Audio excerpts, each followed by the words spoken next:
ભરૂચના વેજલપુર પારસીવાડ વિસ્તારમાં છેલ્લા કેટલાય સમયથી લાઇટો બંધ રહેવાથી રહીશોમાં રોષ જોવા મળી રહ્યો છે। ભરૂચના વેજલપુર પારસીવાડ વિસ્તારમાં છેલ્લા ઘણા સમયથી લાઇટ બંધ રહેવાની સમસ્યા છે। સ્થાનિક રહીશો છેલ્લા 1 મહિનાથી નગરપાલિકા ખાતે વારંવાર રજૂઆત કરી રહ્યા છે, છતાં કોઈનું ધ્યાને લેવામાં નથી આવતું। ત્યાંના નાગરિકોએ અનેક વખત નગરસેવક અર્પણભાઈને પણ જાણ કરી છે। કાલે થઈ જશે એવું કહેવાય છે, પણ હકીકતમાં હજુ સુધી કોઈ કામગીરી શરૂ કરાઈ નથી। વોર્ડ નંબર 9ના રહીશો ખાસ કરીને ભારતીય જનતા પાર્ટી નગરસેવકોને ધ્યાને દોરવા છતાં કોઈ પ્રતિસાદ મળતો નથી।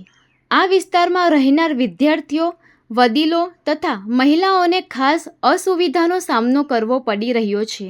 રસ્તાઓ અને વાડમાં અંધારું ફેલાતા અકસ્માત અને ચોરી જેવી ઘટનાઓનું જોખમ વધ્યું છે। વેજલપુર નગરપાલિકા તાત્કાલિક પરિસ્થિતિનું ગંભીરતાપૂર્વક નિરીક્ષણ કરીને લાઇટની સુવિધા પુનઃ સચોટ રીતે પૂરી પાડી રહીશોને રાહત આપે તેની નાગરિકોની માંગ છે। હાલ તો નગરપાલિકા તંત્રની નિષ્ક્રિયતા અને બેદરકારી સામે લોકોમાં અસંતોષ વ્યાપી રહ્યો છે।